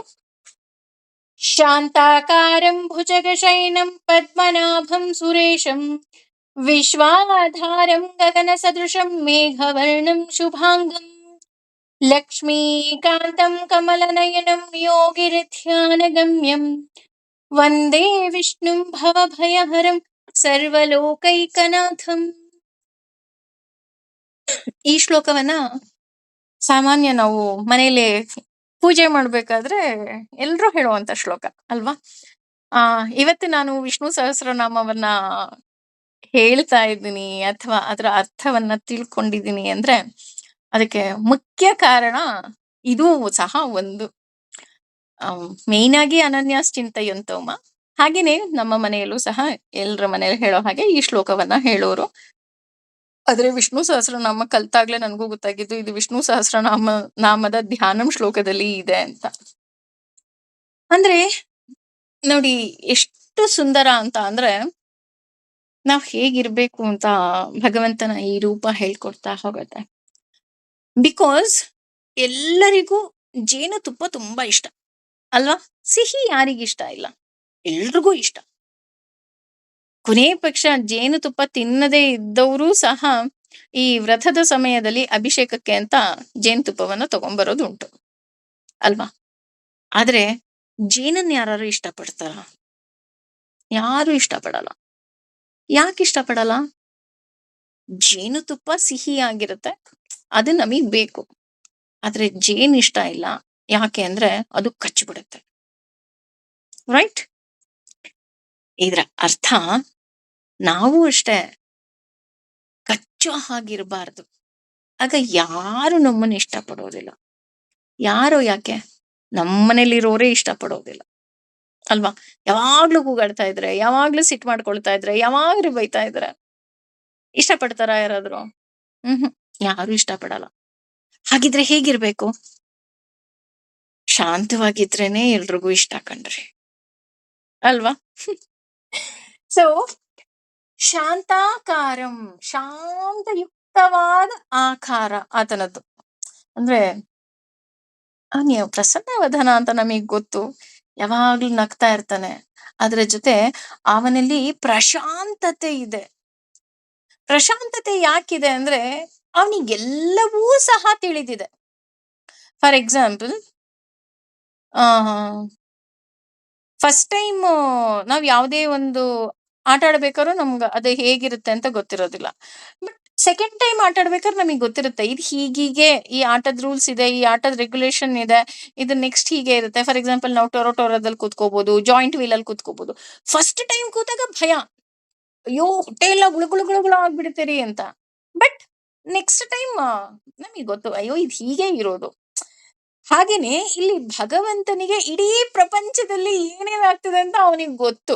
ನಾವ್ ಎಷ್ಟೇ ಕೂಗಾಡ್ಲಿ, ಎಷ್ಟೇ ಕಿರ್ಚಾಡ್ಲಿ, ನಾವು ಭಗವಂತನಿಗೆ ಬೈಲಿ, ಭಗವಂತನಿಗೆ ಪ್ರೀತಿಸ್ಲಿ ಅಲ್ವಾ, ಭಗವಂತನಿಗೆ ಗೊತ್ತು ನಾನು ಇರೋದೇ ಹೀಗೆ, ಇಲ್ಲಿ ಏನೇನಾಗತ್ತೆ, ಯಾವಾಗ, ಎಲ್ಲಿ, ಏನು, ಹೇಗೆ, ಅವನಿಗೆಲ್ಲವೂ ಸಹ ಗೊತ್ತು. ಹಾಗಾಗಿ ಅವನು ಶಾಂತವಾಗಿದ್ದಾನೆ. ಭುಜಗ ಶಯನಂ, ಅವನು ಹಾವಿನ ಹಾಸಿಗೆಯ ಮೇಲೆ ಮಲಗಿದ್ದಾನೆ. ಪದ್ಮನಾಭಂ, ಪದ್ಮನಾಭ ಅಂದ್ರೆ ನಮಗ್ ಗೊತ್ತು, ಆತನ ಹೊಕ್ಕಳಿನಿಂದ ಕಮಲ ಉದ್ಭವ ಆಗೋದ್ರಿಂದ ಅವನನ್ನ ಪದ್ಮನಾಭ ಅಂತ ಕರೀತಾರೆ. ಆತ ಯಾರು ಅಂತ ನೋಡೋದಾದ್ರೆ ಆತ ಸುರೇಶಂ, ಸುರೇಶ ಅಂದ್ರೆ ದೇವತೆಗಳ ಪ್ರಭುವಾಗಿ ಇದ್ದಾನೆ. ವಿಶ್ವಾಧಾರಂ, ಅವನು ದೇವತೆಗಳಿಗಷ್ಟೇ ಅವನು ಪ್ರಭುವಲ್ಲ, ಅವನು ವಿಶ್ವಕ್ಕೆ ಆಧಾರವಾಗಿದ್ದಾನೆ. ಅಂದ್ರೆ ವಿಶ್ವದ ಆಶ್ರಯದಾತನಾಗಿದ್ದಾನೆ. ಗಗನ ಸದೃಶಂ, ಆಕಾಶದ ಬಣ್ಣದಲ್ಲಿ ಇರುವವನು ಅವನು, ಅಂದ್ರೆ ನೀಲಿಯ ಬಣ್ಣದಲ್ಲಿ ಇದ್ದಾನೆ. ನೋಡಿ ನಮ್ಮೆಲ್ಲರಿಗೂ ಗೊತ್ತು, ಪದ್ಮನಾಭ ಅಂದ್ರೆ ಹಾವಿನ ಹಾಸಿಗೆ ಮೇಲೆ ಆರಾಮಾಗಿ ಮಲಗಿರ್ತಾನೆ, ಅವನ್ ಪ್ರಶಾಂತವಾಗಿರ್ತಾನೆ, ಶಾಂತವಾಗಿ ಮಲಗಿರ್ತಾನೆ, ಹಸನ್ಮುಖಿಯಾಗಿರ್ತಾನೆ. ಅದ್ರ ಜೊತೆ ಅವನ ಹೊಕ್ಕಳಿನಿಂದ ಕಮಲ ಉದ್ಭವ ಆಗಿರುತ್ತೆ. ಎಲ್ಲವೂ ಸಹ ನಮಗೆ ಗೊತ್ತು. ಅದನ್ನೇ ಇಲ್ಲಿ ವಿವರಣೆಯನ್ನ ಮಾಡ್ತಾ ಇದ್ದಾರೆ. ಮೇಘವರ್ಣ, ಮೇಘದ ಬಣ್ಣದಲ್ಲಿ ಇದ್ದಾನೆ.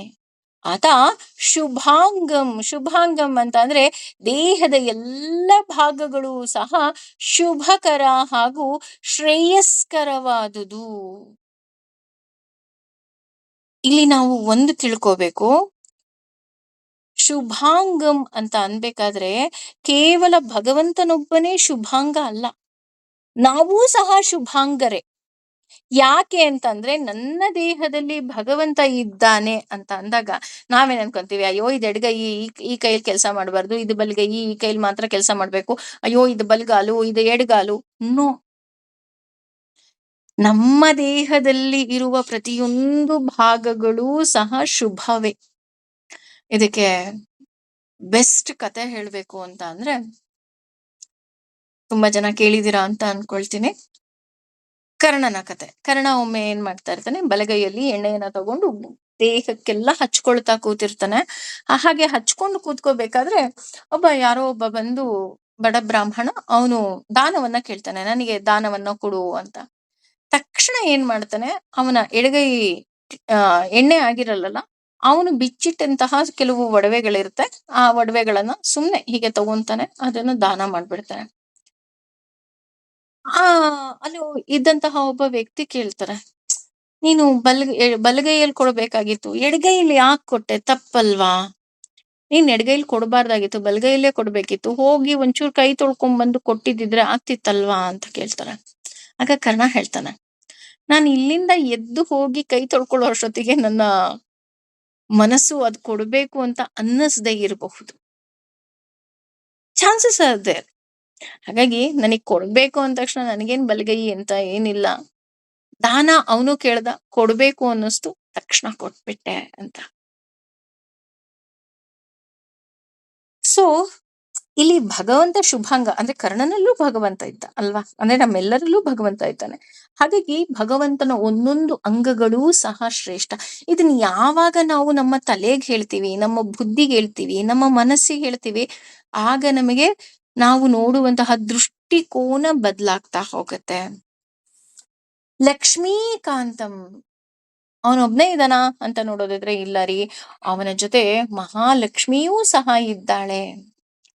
ಅಂದ್ರೆ ಅವಳು ಸದಾ ಆತನ ಜೊತೆಗಿರ್ತಾಳೆ. ಕಮಲ ನಯನಂ, ಅವನ ಕಣ್ಣುಗಳು ಕಮಲದ ಹಾಗಿದೆ. ಯೋಗಿರ ಧ್ಯಾನ ಗಮ್ಯಂ, ಅಂದ್ರೆ ಯೋಗಿಗಳು ಅಂದ್ರೆ ಧ್ಯಾನ ಮಾಡುವವರಲ್ಲಿ ಯಾರು ಧ್ಯಾನ ಮಾಡ್ತಾರೋ ಅವರ ಹೃದಯದಲ್ಲಿ ಭಗವಂತ ವಿಶೇಷವಾಗಿ ನೆಲೆಸಿರ್ತಾನೆ. ಇದನ್ನೇ ಭಗವದ್ಗೀತೆಯಲ್ಲೂ ಭಗವಂತ ಹೇಳಿದಾನೆ, ನೀನ್ ನನ್ನ ನೋಡ್ಬೇಕು ಅಂದ್ರೆ ಧ್ಯಾನದ ಮೂಲಕ ನೋಡು, ಆಗ ನಾನು ನಿನ್ನ ಹೃದಯದಲ್ಲಿ ಅಚ್ಚಳಿಯದೆ ಉಳಿತೀನಿ ಅಂತ. ಅದನ್ನೇ ಇಲ್ಲೊಂದ್ ಸ್ವಲ್ಪ ವಿಶೇಷವಾಗಿ ಹೇಳ್ತಾ ಹೋಗ್ತಾರೆ. ಭವ ಭಯಹರಂ, ಅಂದ್ರೆ ನಮ್ಗೆ ಭವಿಷ್ಯದ ಬಗ್ಗೆ ಹೆದರಿಕೆ ಇರಬಹುದು ಅಥವಾ ದುಃಖಗಳಿರ್ಬೋದು, ಎಲ್ಲವನ್ನ ಆತನಿಗೆ ನಿವಾರಿಸುವಂತಹ ಶಕ್ತಿ ಇದೆ ಅಂತಹ ನನ್ನ ಪ್ರಭು, ಆತ ಲೋಕನಾಥಂ ಆಗಿದ್ದಾನೆ, ಅಂದ್ರೆ ಸರ್ವ ಲೋಕಗಳ ಒಡೆಯನಾಗಿದ್ದಾನೆ, ಅಂತಹವನಿಗೆ ನಾನು ನಮಸ್ಕರಿಸ್ತಾ ಹೋಗ್ತೀನಿ ಅಂತ ಈ ಶ್ಲೋಕ ಹೇಳ್ತಾ ಹೋಗತ್ತೆ. ಮುಂದಿನ ಶ್ಲೋಕ ನೋಡೋದಾದ್ರೆ, ಮೇಘಶ್ಯಾಮಂ ಪೀತ ಕೌಶೇಯವಾಸಂ ಶ್ರೀವತ್ಸಾಂಕಂ ಕೌಸ್ತುಭೋದ್ಭಾಸಿತಾಂಗಂ ಪುಣ್ಯೋಪೇತಂ ಪುಂಡರೀಕಾಯತಾಕ್ಷಂ ವಿಷ್ಣುಂ ವಂದೇ ಸರ್ವಲೋಕೈಕನಾಥಂ. ಆತ ಮೇಘ ಅಂದ್ರೆ ಮೋಡ, ಶ್ಯಾಮ ಅಂದ್ರೆ ಕಪ್ಪು ಬಣ್ಣ, ಅಂದ್ರೆ ಮೋಡ ಹೇಗೆ ಕಪ್ಪುಗಿರುತ್ತೋ ಆ ಬಣ್ಣದಲ್ಲಿ ಆತ ಇದ್ದಾನೆ. ಪೀತ ಅಂತ ಅಂದ್ರೆ ಹಳದಿ ಬಣ್ಣ, ಅಂಬರ ಅಂದ್ರೆ ಬಟ್ಟೆ, ಅಂದ್ರೆ ಆತ ಹಳದಿ ವಸ್ತ್ರವನ್ನ ಅಂದ್ರೆ ರೇಷ್ಮೆಯ ಮಡಿಯನ್ನ ಆತ ತೊಟ್ಟಿದ್ದಾನೆ. ಶ್ರೀವತ್ಸಾಂಕಂ, ಅವನಿಗೆ ಶ್ರೀವತ್ಸಾಂಕ ಅಂತಾನೂ ಹೇಳ್ತಾರೆ. ಶ್ರೀವತ್ಸಾಂಕ ಅಂದ್ರೆ ಏನು ಅಂತ ನೋಡೋದಾದ್ರೆ, ನಮ್ಮೆಲ್ಲರಿಗೂ ಗೊತ್ತು, ಅವನ ಎದೆಯ ಮೇಲಿರುವಂತಹ ಒಂದು ಮಚ್ಚೆಗೆ ಶ್ರೀವತ್ಸಾಂಕ ಅಂತ ಹೇಳ್ತಾರೆ. ಈ ಮಚ್ಚೆ ಹೇಗ್ ಬಂತು? ನಮ್ಮೆಲ್ರಿಗೂ ಹೇಗಾಗುತ್ತೆ, ಬರ್ತ್ ಮಾರ್ಕ್ ಅಂತ ಇರುತ್ತೆ ಅಲ್ವಾ, ನಾವು ಹುಟ್ಟಿದ ತಕ್ಷಣ ಒಂದು ಮಚ್ಚೆ ಇರುತ್ತೆ. ಆದ್ರೆ ಭಗವಂತನಿಗೆ ಮಚ್ಚೆ ಇದೆಯಂತೆ. ಭಗವಂತನಿಗೆ ಹೇಗ್ ಮಚ್ಚೆ ಆಯ್ತು? ಅವನು ಹುಟ್ಟಿರೋದವನ್ ಅಲ್ವಾ ಅಂತ, ಅಂದ್ರೆ ಅವನಿಗೆ ಹುಟ್ಟೇ ಇಲ್ಲ, ಅವನಿಗೆ ಹೇಗೆ ಮಚ್ಚೆ ಬಂತು ಅಂತ ನೋಡೋದಾದ್ರೆ, ನಮ್ಮೆಲ್ಲರಿಗೂ ಗೊತ್ತಿರೋ ಹಾಗೆ ಭೃಗು ಮಹರ್ಷಿಗಳು, ಆ ಭೃಗು ಮಹರ್ಷಿಗಳು ಒಮ್ಮೆ ಲೋಕ ಕಲ್ಯಾಣಕ್ಕಾಗಿ ಹೋಮವನ್ನ ಮಾಡ್ತಾ ಇರ್ತಾರೆ. ನಮ್ಮ ನಾರದ ಮಹರ್ಷಿಗಳು ನಮ್ಮೆಲ್ಲರಿಗೂ ಗೊತ್ತು, ಹೋಗ್ತಾರೆ. ಹೋಗ್ಬಿಟ್ಟು ಈ ಇದರ ಫಲವನ್ನ ನೀನ್ ಯಾರಿಗ್ ಕೊಡ್ತೀಯ, ಅಂದ್ರೆ ಯಾವ ದೇವತೆಗೆ ಇದರ ಪೂರ್ಣಾಹುತಿಯನ್ನ ಕೊಡ್ತೀಯ ಅಂತ ಕೇಳಿದಾಗ, ಅಯ್ಯೋ ನಾನು ಯೋಚನೆ ಮಾಡಿಲ್ಲ, ಇರಿ ನಾನು ಹೋಗಿ ಪರೀಕ್ಷೆ ಮಾಡ್ಕೊಂಡ್ಬರ್ತೀನಿ ಅಂತ ಹೇಳ್ತಾರೆ.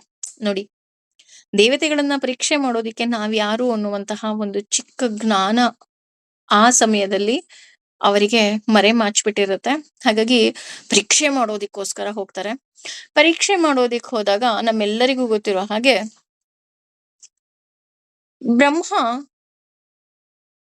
ಸರಸ್ವತಿಯ ವೀಣೆಯ ಗಾನದಲ್ಲಿ ಮುಳುಗ್ ಹೋಗ್ಬಿಟ್ಟಿರ್ತಾನೆ. ಅವ್ರಿಗೆ ತುಂಬಾ ಕೋಪ ಬರುತ್ತೆ.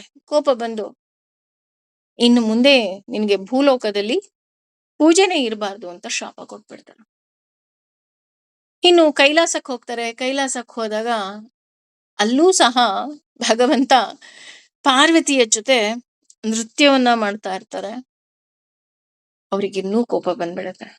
ಬ್ರಹ್ಮ ನೋಡಿದ್ರೆ ಹಾಗೆ, ಶಿವ ನೋಡಿದ್ರೆ ಹೀಗ ಅಂತ ಅಲ್ಲೂ ಕೋಪ ಬರುತ್ತೆ.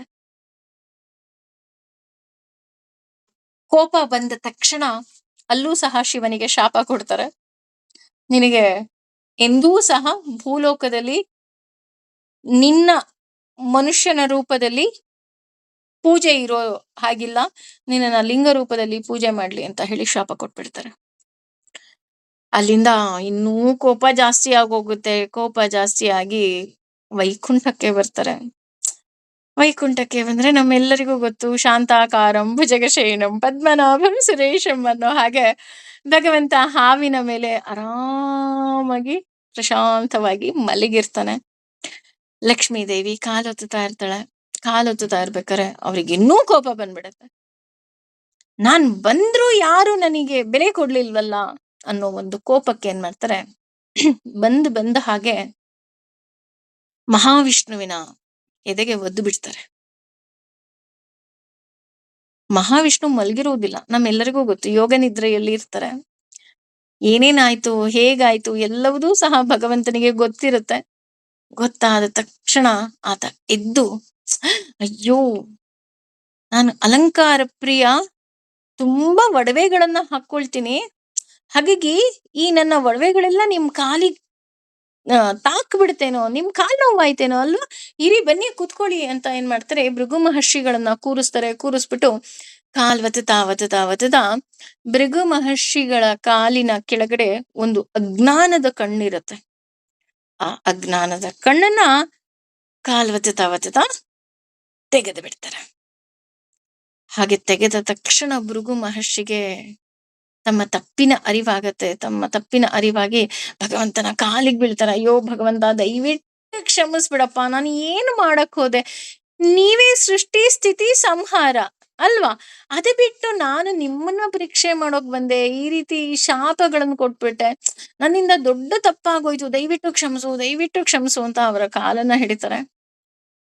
ಆಗ ಅವರು ಕಾಲು ಏನು ಒದ್ದಿದ್ರು, ಆ ಒದ್ದಿರುವ ಸಮಯದಲ್ಲಿ ಒಡವೆಯ ಮಾರ್ಕ್ ಒತ್ತಿರೋದ್ರಿಂದ ಅದು ಶ್ರೀವತ್ಸಾಂಕ ಅಂತ ಹೇಳಿ ಒಂದು ಚಿಹ್ನೆ ಹಾಗೆ ಉಳ್ಕೊಂಡ್ಬಿಡತ್ತೆ.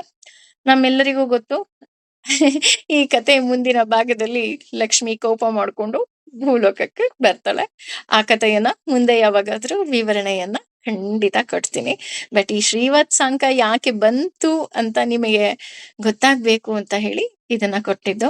ನಮ್ಮೆಲ್ಲರಿಗೂ ಗೊತ್ತಿರೋ ಹಾಗೆ ತಿರುಪತಿ ತಿಮ್ಮಪ್ಪನಿಗೂ ಸಹ ಆ ಶ್ರೀವತ್ಸಾಂಕ ಚಿಹ್ನೆ ಇರೋದ್ರಿಂದ ಪ್ರತಿದಿನ ಅಲ್ಲಿ ಒಂದು ಹಳದಿಯನ್ನ ಅಂದ್ರೆ ಅರಿಶಿಣವನ್ನ ಅಲ್ಲಿ ಹಚ್ಚುತ್ತಾರೆ. ಹಚ್ಚಿ ತೆಗೆದ ತಕ್ಷಣ ಲಕ್ಷ್ಮಿಯ ಮುಖ ಅಲ್ಲಿ ಮೂಡುತ್ತೆ, ಬಿಂಬ ಮೂಡುತ್ತೆ ಅಂತ ನಮ್ಮೆಲ್ಲರಿಗೂ ಸಹ ಗೊತ್ತಿರುವಂತಹ ಕತೆ. ಹಾಗಾಗಿ ಆತ ಶ್ರೀವತ್ಸಾಂಕ ಅಂತ ಹೇಳ್ತಾ ಇದೆ. ಇನ್ನು ಕೌಸ್ತುಭೋದ್ಭಾಸಿತಾಂಗಂ, ಆತ ಕೌಸ್ತುಭ ಅನ್ನುವ ಮಾಲೆಯನ್ನ ಆತ ಧರಿಸಿದ್ದಾನೆ. ಏನಿದು ವಿಶೇಷವಾಗಿ ಕೌಸ್ತುಭ ಅನ್ನೋ ಮಾಲೆಯನ್ನ ಹೇಳ್ತಾ ಇದಾರಲ್ಲ, ಏನ್ ವಿಶೇಷ? ಈಗ ಮುತ್ತಿನ ಹಾರ ಹಾಕೊಂಡಿದೀನಿ, ಕರಿಮಣಿ ಸರ ಹಾಕೊಂಡಿದೀನಿ, ಅಥವಾ ಪಚ್ಚೆ ಹಾರ ಹಾಕೊಂಡಿದೀನಿ, ಬಂಗಾರದ ಸರ ಹಾಕೊಂಡಿದೀನಿ, ಬೆಳ್ಳಿ ಸರ ಹಾಕೊಂಡಿದೀನಿ, ಈ ತರ ಎಲ್ಲ ನಾವು ಹೇಳ್ತೀವಲ್ವಾ. ಅದೇ ರೀತಿ ಇಲ್ಲಿ ಭಗವಂತನ ಅತ್ಯಂತ ಪ್ರಿಯವಾದ ಹಾರ ಕೌಸ್ತುಭ ಮಾಲೆ ಅಂತ ಹೇಳ್ತಾರೆ. ಈ ಕೌಸ್ತುಭ ಮಾಲೆ ಯಾಕೆ ವಿಶೇಷ ಅಂತ ನೋಡೋದಾದ್ರೆ, ಆ ಕೌಸ್ತುಭ ಮಾಲೆ ಗುಣಗಳಿಂದ ಆದಂತಹ ಮಾಲೆ, ಗುಣಗಳೇ ಆ ಮಾಲೆಯ ವಿಶೇಷ. ಆಕಾಶದಿಂದ ಧ್ವನಿ, ಗಾಳಿ ಅಂದ್ರೆ ವಾಯುವಿನಿಂದ ಸ್ಪರ್ಶ, ಅಗ್ನಿಯಿಂದ ರೂಪ, ನೀರಿನಿಂದ ಶುಚಿತ್ವ ಹಾಗೂ ಭೂಮಿಯಿಂದ ವಾಸನೆಯಿಂದ ಕೂಡಿದಂತಹ ಆ ಮಾಲೆ ಅಂದ್ರೆ 5 ಗುಣಗಳೇ ಮಾಲೆಯಾಗಿ ಭಗವಂತನ ಹಾರವಾಗಿದೆ. ಹಾಗಾಗಿ ಇದು ಕೌಸ್ತುಭ ಮಾಲೆ ಭಗವಂತನಿಗೆ ತುಂಬಾ ಇಷ್ಟ ಅಂತ ಹೇಳ್ತಾ ಹೋಗ್ತಾರೆ. ಅಂದ್ರೆ ಪಂಚಭೂತಗಳು ಸಹ ಆತನ ಅಧೀನದಲ್ಲಿದೆ ಅನ್ನೋದು ಇಲ್ಲಿ ನಮ್ಗೆ ಗೊತ್ತಾಗ್ತಾ ಹೋಗುತ್ತೆ. ಹಾಗೂ ಪುಂಡರೀಕಾಕ್ಷ ಅಂದ್ರೆ ಕಮಲದ ಕಣ್ಣುಳ್ಳವನು ಭಗವಂತ. ಹಾಗೂ ವಿಷ್ಣು ಒಂದೇ ಅಂದ್ರೆ ಅವನೇ ಈ ಎಲ್ಲ ಲೋಕದ ನಾಯಕ ಅಂತ ಇಲ್ಲಿ ಹೇಳ್ತಾ ಹೋಗುತ್ತೆ. ಇನ್ನು ಮುಂದಿನ ಶ್ಲೋಕವನ್ನ ನೋಡೋದಾದ್ರೆ, ನಮಃ ಸಮಸ್ತ ಭೂತಾನಾಮಾದಿಭೂತಾಯ ಭೂವೃತೆ ಅನೇಕ ರೂಪ ರೂಪಾಯ ವಿಷ್ಣವೇ ಪ್ರಭವಿಷ್ಣವೇ. ನಮಃ ಸಮಸ್ತ ಭೂತಾನಾಮಾದಿಭೂತಾಯ ಭೂವೃತೆ ಅಂದ್ರೆ ಇಲ್ಲಿ ಆತ ಆದಿಭೂತ ಅಂದ್ರೆ ಸೃಷ್ಟಿಯ ಮೊದಲು ಆತ ಇದ್ದ. ಸಮಸ್ತ ಅಂದ್ರೆ ಎಲ್ಲ, ಭೂತವು ಅಂದ್ರೆ ಸೃಷ್ಟಿ. ಅಂದ್ರೆ ನಾವೆಲ್ಲ ಏನು ಈ ಪ್ರಕೃತಿಯಲ್ಲಿ ಸೃಷ್ಟಿಯನ್ನ ನೋಡ್ತೀವಿ, ಅದರ ಆದಿ ಭಗವಂತನಾಗಿದ್ದಾನೆ. ಭೂ ಅಂದ್ರೆ ಭೂಮಿ, ಏಕರೂಪ ಅಂದ್ರೆ ಭಗವಂತ ಒಂದೇ ರೂಪದಲ್ಲಿ ಇದ್ದಾನೆ. ಅನೇಕ ರೂಪ ಅಂತ ಅಂದ್ರೆ ಈ ಭೂಮಿಗೆ ಹಲವಾರು ರೂಪಗಳನ್ನ ತಾಳಿ ಆತ ಬರ್ತಾನೆ. ಅಂದ್ರೆ ನಮಃ ಸಮಸ್ತ ಭೂತಾನಾಂ ಆದಿಭೂತಾಯ ಭೂವೃತೆ ಅಂತ ಅಂದ್ರೆ ಸಮಸ್ತ ಜೀವರಾಶಿಗಳಿಗೂ ಮೊದಲಿಗನಾಗಿದ್ದ ಭಗವಂತ. ಅನೇಕ ರೂಪ ಅನೇಕ ರೂಪಾಯ ವಿಷ್ಣವೇ ಪ್ರಭ ವಿಷ್ಣವೇ ಅಂದ್ರೆ ಅನೇಕ ರೂಪಾಯ, ಅವನು ಅನೇಕ ರೂಪದಲ್ಲಿ ಈ ಭೂಮಿಗೆ ಬಂದಿದ್ದಾನೆ, ಆದ್ರೆ ಅವನು ಏಕರೂಪದಲ್ಲಿದ್ದಾನೆ. ವಿಷ್ಣವೇ ಪ್ರಭ ವಿಷ್ಣವೇ, ಇಲ್ಲಿ ವಿಷ್ಣು ಅಂತ ಅಂದ್ರೆ ಜಯಶಾಲಿ ಅಂತ ಬರ್ತಾ ಹೋಗುತ್ತೆ. ಪ್ರಭ ವಿಷ್ಣವೇ ಅಂತ ಅಂದ್ರೆ ಅಂತಹ ಜಯಶಾಲಿಯಾದ ಶ್ರೀಮನ್ನಾರಾಯಣನಿಗೆ ನಾನು ನಮಸ್ಕರಿಸ್ತಾ ಹೋಗ್ತೀನಿ. ಯಾಕೆ ಅಂತ ಅಂದ್ರೆ ಅವನೇ ಇಲ್ಲ, ಅವನಿಲ್ಲ ಅಂದ್ರೆ ಜಯ ಇರೋದಕ್ಕೆ ಸಾಧ್ಯವೇ ಇಲ್ಲ. ಅವನು ನಮ್ಮೊಳಗಿರ್ಬೇಕು, ನಾವೇನನ್ ಬೇಕಾದ್ರೂ ಸಾಧನೆ ಮಾಡ್ಬೋದು. ಅವನು ನಮ್ಮೊಳಗಿಲ್ಲ ಅಂದ್ರೆ ನಾವೇನನ್ನೂ ಸಹ ಸಾಧನೆ ಮಾಡೋದಿಕ್ಕೆ ಖಂಡಿತವಾಗಿಯೂ ಸಹ ಸಾಧ್ಯವಿಲ್ಲ. ಇನ್ನು 6ನೇ ಶ್ಲೋಕಕ್ಕೆ ಹೋಗೋದಾದ್ರೆ, ಸಶಂಕ ಚಕ್ರಂ ಸಕಿರೀಟ ಕುಂಡಲಂ ಸಪೀತವಸ್ತ್ರಂ ಸರಸೀರುಹೇಕ್ಷಣಂ ಸಹಾರ ವಕ್ಷಸ್ಥಳ ಶೋಭಿ ಕೌಸ್ತುಭಂ ನಮಾಮಿ ವಿಷ್ಣು ಶಿರಸಾ ಚತುರ್ಭುಜಂ. ಸಶಂಕ ಚಕ್ರಂ ಸಕಿರೀಟ ಕುಂಡಲಂ, ಅವನು ಶಂಖವನ್ನ ಧರಿಸಿದ್ದಾನೆ, ಕಿರೀಟವನ್ನ ಧರಿಸಿದ್ದಾನೆ. ಸಪೀತ ವಸ್ತ್ರಂ, ಮತ್ತೆ ಆತ ಪೀತಾಂಬರವನ್ನ ಧರಿಸಿದ್ದಾನೆ. ಸರಸೀರುಹೀಕ್ಷಣಂ ಅಂತ ಅಂದ್ರೆ ಆತನ ಕಣ್ಣುಗಳು ಕಮಲದಂತಿದೆ, ಹಾಗೂ ಆತ ಕಮಲವನ್ನ ಹಿಡಿದಿದ್ದಾನೆ. ಸರಸೀರುಹೀಕ್ಷಣಂ ಅಂದ್ರೆ ಕಮಲವನ್ನ ಕೈಯಲ್ಲಿ ಹಿಡಿದಿದ್ದಾನೆ. ಹಾಗೇನೆ ಕೌಸ್ತುಭಂ ಅಂತ ಅಂದ್ರೆ ನಮ್ಗಾಗ್ಲೇ ಕೌಸ್ತುಭ ಮಾಲೆ ಬಗ್ಗೆ ನಾವು ಈಗ ಹಳೆಯ ಶ್ಲೋಕದಲ್ಲಿ ತಿಳ್ಕೊಂಡ್ವಿ. ಆ ಕೌಸ್ತುಭ ಮಾಲೆಯನ್ನು ಸಹ ಭಗವಂತ ಧರಿಸಿದ್ದಾನೆ. ಅಂದ್ರೆ ಶಂಖ ಚಕ್ರ ಗದಾ ಪದ್ಮಧಾರಿಯಾಗಿ ಪೀತ ವಸ್ತ್ರವನ್ನ ಧರಿಸಿರುವ ಭಗವಂತ ಸರ್ವಾಲಂಕಾರಯುಕ್ತನಾಗಿ ಆತ ಕಾಣಿಸ್ತಾ ಇದ್ದಾನೆ. ಅಂತಹ ಭಗವಂತನಿಗೆ ನಾನು ನಮಸ್ಕರಿಸ್ತೇನೆ. ಅಂದ್ರೆ ಆತ ತುಂಬಾ ಸುಂದರವಾಗಿದ್ದಾನೆ, ಆತ ತುಂಬಾ ಟಿಪ್ ಟಾಪ್ ಆಗಿ ರೆಡಿ ಆಗಿದ್ದಾನೆ ಅಂತೀವಲ್ಲ, ಆ ರೀತಿ ತುಂಬಾ ಚೆನ್ನಾಗಿ ಆತ ತಯಾರಾಗಿದ್ದಾನೆ, ರೆಡಿ ಆಗಿದ್ದಾನೆ ಅಂತ ನಾವು ತಿಳ್ಕೋಬಹುದು. ಇನ್ನು 7 ಮತ್ತೆ 8 ಒಟ್ಟಿಗೆ ತಗೊಂಡ್ಬಿಡ್ತೀನಿ. ಛಾಯಾಯಾಂ ಪಾರಿಜಾತಸ್ಯ ಹೇಮ ಸಿಂಹಾಸನೋಪರಿ ಆಸೀನಮಂಬುದಶ್ಯಾಮ ಮಾಯತಾಕ್ಷಮಲಂಕೃತಂ ಚಂದ್ರಾನನಂ ಚತುರ್ಬಾಹುಂ ಶ್ರೀವತ್ಸಾಂಕಿತವಕ್ಷಸಂ ರುಕ್ಮಿಣೀ ಸತ್ಯಭಾಮಾಭ್ಯಾಂ ಸಹಿತಂ ಕೃಷ್ಣಮಾಶ್ರಯೇ. ಭಗವಂತ ಎಲ್ಲಿದ್ದಾನೆ ಅಂತ ಹುಡುಕಬೇಕಾದ್ರೆ ಕಣ್ಣಿಗೆ ಬಿದ್ದದ್ದು ಛಾಯಾಯಾಂ ಪಾರಿಜಾತಸ್ಯ, ಪಾರಿಜಾತದ ಗಿಡದ ಕೆಳಗಡೆ, ಅಂದ್ರೆ ಛಾಯೆ ಅಂದ್ರೆ ನೆರಳು, ಆ ಪಾರಿಜಾತದ ಗಿಡದ ನೆರಳಲ್ಲಿ ಭಗವಂತ ಇದ್ದಾನೆ. ಹೇಗಿದ್ದಾನೆ ಅಂದ್ರೆ ಹೇಮ ಸಿಂಹಾಸನೋಪರಿ ಅಂದ್ರೆ ಬಂಗಾರದ ಸಿಂಹಾಸನವನ್ನ ಆತ ಆ ಪಾರಿಜಾತದ ನೆರಳಲ್ಲಿ ಇಟ್ಕೊಂಡಿದ್ದಾನೆ. ಆಸೀನಮಂಬುದಶ್ಯಾಮ ಮಾಯತಾಕ್ಷಮಲಂಕೃತಂ, ಆತ ತುಂಬಾ ಚೆನ್ನಾಗಿ ಖುಷಿಯಾಗಿ ಕುತ್ಕೊಂಡಿದ್ದಾನೆ ಅಂತ. ಇಲ್ಲಿ ನಮ್ಮೆಲ್ಲರಿಗೂ ಗೊತ್ತು, ಪಾರಿಜಾತದ ಕತೆ ಅಲ್ವಾ? ನಾವು ವಾಕಿಂಗ್ ಹೋಗ್ಬೇಕಾದ್ರೂ ಸಹ ಅಥವಾ ಎಲ್ಲೋ ನಡ್ಕೊಂಡು ಹೋಗ್ಬೇಕಾದ್ರೆ ನಾವು ಮೇಲ್ ನೋಡ್ಲಿಲ್ಲ ಅಂದ್ರೂ ಸಹ ಆ ಪಾರಿಜಾತದ ಘಮ ಏನ್ ಮಾಡತ್ತೆ, ಒಂದ್ ಕ್ಷಣ ನಮ್ಮನ್ನ ಅಲ್ಲಿ ನಿಲ್ಲೋ ಹಾಗೆ ಮಾಡತ್ತೆ. ಎಸ್, ಇಲ್ಲೆಲ್ಲೋ ಪಾರಿಜಾತದ ಗಿಡ ಇದೆ, ಎಂತ ಪರಿಮಳ ಇದೆ ಅಂತ ನಾವು ಒಂದು ಕ್ಷಣ ನಿಲ್ತೀವಿ. ಆ ಪಾರಿಜಾತ ಗಿಡ ಹೇಗ್ ಬಂತು ಅಂತ ನೋಡೋದಾದ್ರೆ ನಮ್ಮೆಲ್ಲರಿಗೂ ಗೊತ್ತು. ಪಾರಿಜಾತದ ವೃಕ್ಷ ಇಂದ್ರನ ಬಳಿ ಇರುತ್ತೆ. ಇಂದ್ರನ ಹೆಂಡತಿ ಆ ಪಾರಿಜಾತ ವೃಕ್ಷದ ಹೂವಿನಿಂದ ಭಗವಂತನನ್ನ ಆರಾಧನೆ ಮಾಡ್ತಾ ಇರ್ತಾಳೆ. ಆ ರೀತಿ ಆರಾಧನೆ ಮಾಡ್ಬೇಕಾದ್ರೆ ಒಂದು ದಿನ ನಾರದ ಮಹರ್ಷಿಗಳೇನ್ ಮಾಡ್ತಾರೆ, ಒಂದೇ ಒಂದು ಹೂವನ್ನ ಸತ್ಯಭಾಮೆಗೆ ತಂದು ಕೊಡ್ತಾರೆ. ಆ ಸತ್ಯಭಾಮೆ ಒಂದು ಹೂವನ್ನ ಹಿಡಿದಿರ್ತಾಳೆ, ಆದ್ರೆ ಅದರ ಪರಿಮಳ ಇಡೀ ದ್ವಾರಕ್ಕೆ ತುಂಬಾ ಹರಡಿರುತ್ತೆ. ಘಮ ಘಮ ಘಮ, ಅಯ್ಯೋ ಇದೆಲ್ಲಿಂದ ಘಮ ಬರ್ತಿದ್ಯಪ್ಪ ಅಂದ್ರೆ ಅವಳ ಕೈಯಲ್ಲಿರೋದು. ಅವಳಿಗೆ ಆಸೆ ಆಗುತ್ತೆ, ಕೃಷ್ಣನ ಬಳಿ ಹೋಗಿ ಕೇಳ್ತಾಳೆ, ನನಗೆ ಗಿಡನೇ ತಂದು ಕೊಟ್ಬಿಡು ಅಂತ. ನಮ್ಮೆಲ್ಲರಿಗೂ ಗೊತ್ತು, ಕೃಷ್ಣನ ಒಂದೊಂದು ಲೀಲೆಯೂ ಸಹ ಅದರಲ್ಲಿ ಅಡಗಿರುತ್ತೆ. ಅದೇ ಸಮಯದಲ್ಲಿ ರಾಕ್ಷಸನ ಸಂಹಾರ ಆಗ್ಬೇಕಾಗಿರುತ್ತೆ. ಭಗವಂತ ನಾರಾಯಣನ ಸ್ವರೂಪದಲ್ಲಿ ಇಂದ್ರಲೋಕಕ್ಕೂ ಸಹ ಹೋಗಿ ಅವನನ್ನ ಸಂಹಾರ ಮಾಡ್ಬೇಕಾಗಿರುತ್ತೆ. ಆದ್ರೆ ಭೂಲೋಕದಿಂದ ಇಂದ್ರಲೋಕಕ್ಕೆ ಹೋಗೋದಿಕ್ಕೆ ಏನಾದ್ರೂ ಒಂದು ನೆಪ ಬೇಕಲ್ಲ. ಹಾಗಾಗಿ ಈ ನೆಪವನ್ನ ನಮ್ಮ ಸತ್ಯಭಾಮೆ ಕೊಡ್ತಾಳೆ. ಆಗ ಇಂದ್ರನು ಬಂದೇ ಹೇಳ್ತಾನೆ, ಹೀಗೆ ನಮಗೆ ತುಂಬಾ ಉಲ್ಬಣ ಆಗಿದೆ, ದಯವಿಟ್ಟು ನೀವು ಬರ್ಬೇಕು ಅಂದಾಗ, ನಾನ್ ಬರ್ತೀನಿ, ಆದ್ರೆ ನನಗೆ ಪಾರಿಜಾತದ ವೃಕ್ಷ ಬೇಕು. ಅಯ್ಯೋ ಭಗವಂತ, ನೀನ್ ಬಂದು ನಮ್ಮನ್ನ ಕಾಪಾಡಪ್ಪ ಅಂತ ಹೇಳ್ತಾರೆ. ಹೋಗಿ ಅಲ್ಲಿ ರಾಕ್ಷಸನ ವಧೆಯ ಜೊತೆ ಭಗವಂತ ಏನ್ ಮಾಡ್ತಾನೆ, ಇಂದ್ರಲೋಕದಿಂದ ಆ ಪಾರಿಜಾತದ ವೃಕ್ಷವನ್ನ ತಗೊಂಡು ಬಂದು ನಮ್ಮ ಸತ್ಯಭಾಮೆಗೆ ಕೊಡ್ತಾಳೆ. ಸತ್ಯಭಾಮೆ ಆ ವೃಕ್ಷವನ್ನ ಏನ್ ಮಾಡ್ತಾಳೆ, ತನ್ನ ಹೂದೋಟದಲ್ಲಿ ಹಾಕೊಂಡಿರ್ತಾಳೆ. ತನ್ನ ಹೂದೋಟದಲ್ಲಿ ಆ ವೃಕ್ಷವನ್ನ ಹಾಕೊಂಡಿದ್ರು ಸಹ ಗಾಳಿಗೆ ಆ ಎಲ್ಲ ಹೂಗಳು ಏನಾಗತ್ತೆ, ರುಕ್ಮಿಣಿಯ ಅಂಗಳಕ್ಕೆ ಹೋಗಿ ಬಿಡತ್ತೆ. ಅದರ ಪರಿಮಳ ಅಂತೂ ಕೇಳೋದ್ ಬೇಡೇ ಬೇಡ. ಅದು ಅವಳ ಅಂಗಳಕ್ಕೆ ಬಿದ್ದಾಗ ಸಖಿಯರೆಲ್ಲ ಹೇಳ್ತಾರೆ, ಇದು ನಿನ್ನ ಅಂಗಳಕ್ಕೆ ಬಿದ್ದಿದೆ, ಹಾಗಾಗಿ ನೀನ್ ಇದನ್ನ ಉಪಯೋಗಿಸಿದ್ರೆ ತಪ್ಪೇನಿಲ್ಲ.